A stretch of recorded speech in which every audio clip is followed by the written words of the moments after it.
Bien, vamos ahora a recibir a los invitados que tenemos en esta última hora del Living, porque se viene el Día Mundial de la Alimentación. Para charlar sobre esto es que estamos con Luis Lobo, oficial del programa España-FAO para América Latina y el Caribe. Gracias por acompañarnos. Y con Gonzalo Camaide, oficial a cargo de la FAO en Uruguay.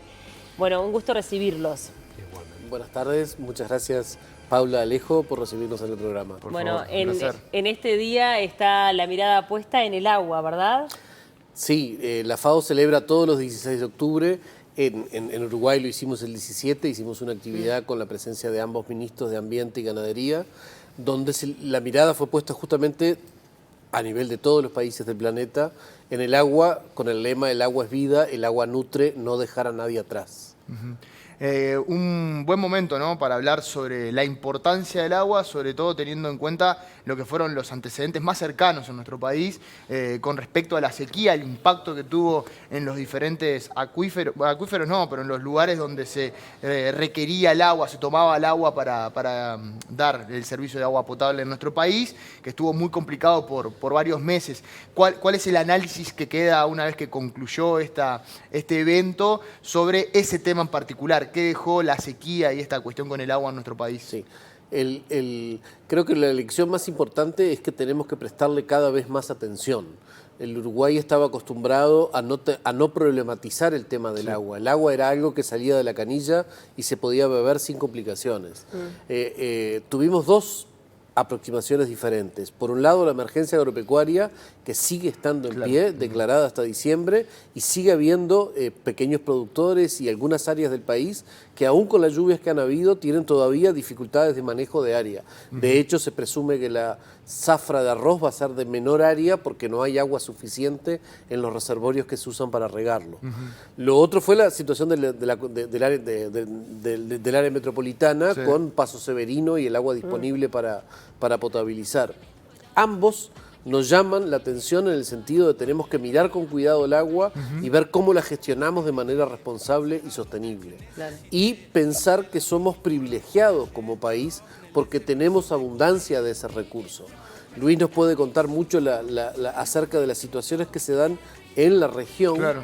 En particular en el vínculo entre agua y alimentación, donde tenemos gente que pasa hambre y que tiene privación alimentaria o insuficiencia alimentaria, justamente en un combo de privaciones de alimentos y de ese componente tan vital que es el agua, que en el Uruguay tenemos y tenemos mucha. Claro, sí, Uruguay siempre se destacó por tener muchísimas aguas superficiales aptas para la potabilización y lo marcábamos como un diferencial. De todas maneras hemos llegado a esta situación tan crítica, no quiero imaginar qué es lo que pasa en otras partes del mundo. Luis, tal vez puedes contarnos un poco. Bueno, como decía Gonzalo, el agua está vinculado con el alimento, el agua es vida, sí, y para no dejar a nadie atrás, es decir, es el lema que tenemos en el Día Mundial de la Alimentación. Vivimos en un contexto complicado, en lo que podemos decir una tormenta perfecta de alguna forma en el tema de la alimentación y por supuesto también del agua, con la crisis del cambio climático, salimos de una pandemia, el tema vinculado con el alza de los precios de los alimentos, es decir, toda una serie de factores, las guerras que estamos viviendo y todo lo que conlleva en el tema de la alimentación, con lo cual es un conjunto de situaciones que nos llevan a reflexionar de cómo nos estamos comportando con el agua, pero también su vinculación con la alimentación, ¿no? Yo quería dar algunos datos que creo que es importante que los ciudadanos de este país conozcan y aprovecho también para agradecer este espacio. Creo que es muy relevante que los medios de comunicación den estos espacios y puedan informar a los ciudadanos sobre estos temas que generalmente no suelen estar tan cerca de los medios de comunicación hasta que suceden este tipo de situaciones y somos conscientes de la relevancia de todo esto. Pero en la región actualmente, fruto de esta tormenta perfecta que podemos hablar, pues estamos hablando que hay casi 43 millones de personas que padecen hambre, 248 millones de personas que de alguna forma sufren inseguridad alimentaria moderada o grave, es decir, que tienen algún problema de acceso a la alimentación todos los días. Y estos son datos de alguna forma que nos tienen que llevar a construir políticas de Estado que de alguna forma ataquen los temas estructurales y que ayuden con una visión de mediano y largo plazo a transformar estos sistemas agroalimentarios y también a contribuir a una gestión integral del agua como un elemento importante de los propios sistemas agroalimentarios. Dense cuenta que del 70% del agua que utilizamos, el 70% del agua que utilizamos se destina a la agricultura. Es decir, es muy relevante el agua que se destina a esos sistemas de transformación. Es una relación directa que tenemos que cuidar cada vez más con estas políticas de Estado. Y con respecto al acceso al agua potable, cuando se compara a Uruguay con la región, ¿cómo está el resto de los países de acá, de la zona? Yo creo que estos fenómenos van a ser cada vez más recurrentes y en la región en general se están dando este tipo de fenómenos, tanto por exceso, por inundaciones que están generando también problemas graves, como por defecto en este caso. Solamente pienso, por ejemplo, en el corredor seco de Centroamérica, que ha vivido años y años de sequía y que tiene problemas similares, ¿no? Yo creo que esto nos lleva a tener en cuenta una serie de mensajes que nos planteaba este Día Mundial de la Alimentación relacionado con el agua. Primero, que son importantes las asociaciones y las alianzas de todos los actores para poder llevar esta gestión hídrica, que es necesario la inversión pública para poder mejorar todos estos sistemas agroalimentarios y toda la gestión hídrica vinculada con estos temas. Y que también es importante la participación de la empresa privada, también tiene que ser una custodia, tiene que hacer una custodia del agua, con todo lo que conlleva, es decir, no quiere decir que no cuiden el agua, pero hay que fortalecer todas esas buenas prácticas que algunas empresas están llevando a cabo. También hay que invertir en la agricultura, en los agricultores. Os decía que el 70% del agua que se utiliza para la agricultura, es decir, hay que darles herramientas, instrumentos, tecnología para que puedan llevar a cabo una mejor gestión del agua. Y por último, que es un problema de todos. También todos nosotros como consumidores del agua tenemos una responsabilidad en el uso que hacemos diariamente del agua, en no desperdiciar alimentos, en todos los aspectos que tienen que ver con la contaminación del agua. También es una responsabilidad de todos los ciudadanos. Ahora hay algo que está ya instalado, que son las consecuencias del cambio climático, ¿no? Las estamos viendo y es muy difícil también revertirlas. Hay un trabajo y una inversión que puede llevar muchísimo tiempo. ¿Qué se puede hacer al respecto de ahora en más? Un poco hablabas de la importancia de políticas públicas, del compromiso también de los privados, pero es necesario que el cambio se haga de forma drástica e inmediata y a veces nos da la sensación, al menos a quienes estamos en esta parte del mundo, que no se cambia radicalmente, que en la teoría sí, pero cuando viajamos y conocemos nos damos cuenta de que no, de que todo sigue más o menos igual, ¿no? Independientemente de que, bueno, sí, hay un plan trazado, pero el cambio hay que hacerse. Sí, yo creo que si hay algo que viene asociado con el cambio climático es que los eventos, los eventos catastróficos, ya sea por falta de agua o por exceso de agua, van a seguir planteándose con recurrencia. Digamos, aún no tenemos bien instalado el tema del Niño, el aumento de temperaturas en el Pacífico y lo que trae de lluvias asociadas, pero sabemos que eso va a seguir existiendo y de manera pronunciada. Ahí hay que prevenir y hay que trabajar en prevención, hay que tener sistemas de alerta temprano y hay que tener sistemas de respuesta que puedan operar en esa alerta temprano.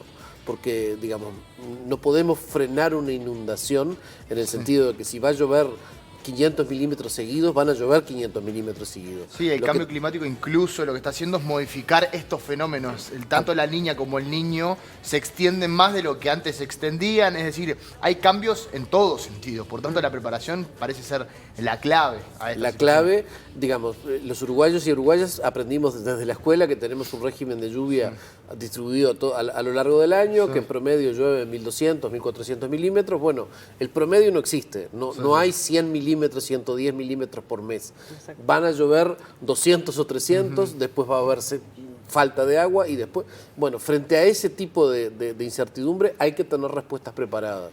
Y hay que tener respuestas preparadas para todas las situaciones de consumo de agua, para el agro, para la industria, en todos los lugares donde se use, hay que tener pensado cómo se le va a dar respuesta a eso.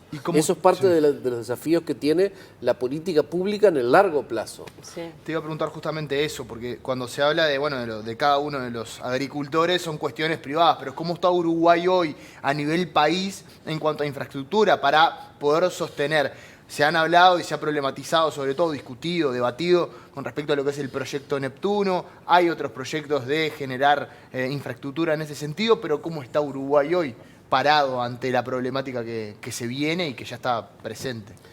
Desde el punto de vista de la infraestructura del agua potable, no es el mandato estricto de FAO, pero básicamente hay una primera respuesta que es Arasatí y las distintas obras de infraestructura que planea la OCE, que en teoría complementan el sistema hídrico de Paso Severino y que van a reforzar mucho la oferta de agua potable para el área metropolitana.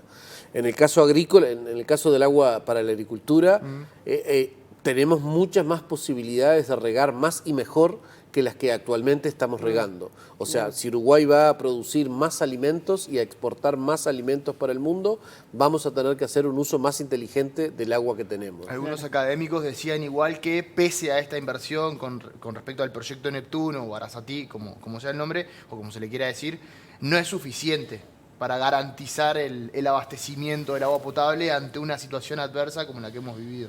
Eso no, capaz que ustedes no pueden expresarse. Eso tal vez la OCE... Pero sí quizás se ha debatido con respecto a estas oportunidades de juntarse, reunirse con expertos. ¿Se ha hablado de eso, de qué es lo que puede pasar? Digamos, el aliciente mayor de la crisis hídrica, como se le llamó a la carencia de agua potable en Montevideo, fue a la necesidad de establecer puntos de conversación con todos los actores públicos y privados sobre la necesidad de fortalecer la respuesta y de fortalecer las políticas de Estado. No necesariamente, nosotros no tenemos, digamos, el mandato de resolver en ese sentido, pero me parece que claramente Ministerio de Ambiente, Ministerio de Ganadería, la OCE, todo el sector privado, la empresa, todos han cobrado conciencia de la relevancia de plantearse el tema y de conversar sobre las soluciones más apropiadas. Después el Estado y la sociedad uruguaya son los que tomarán las respuestas que quieran tomar. Me quedé pensando en lo global, ¿no? Cuando tú hacías mención a la cantidad de millones de personas, ¿no?, que no acceden a la alimentación y los conflictos que estamos viviendo a nivel internacional. ¿Cómo impacta todo esto, ¿no? Lo de Ucrania, lo de Rusia, lo que está ocurriendo ahora con Israel, Gaza.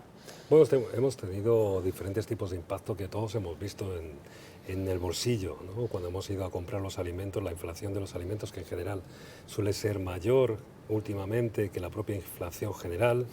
El tema también de los propios insumos que se utilizan en la agricultura, los fertilizantes también ha afectado, con lo cual también afecta al final al bolsillo. Es decir, como te decía, estamos viviendo una tormenta perfecta, tenemos que ser conscientes. Yo creo que uno de los grandes mensajes que podríamos dejar aquí a los ciudadanos, y creo que también ahí hay un ejercicio de reflexión de toda la sociedad, es que el tema de la alimentación ha venido para quedarse, igual que el cambio climático, ¿no?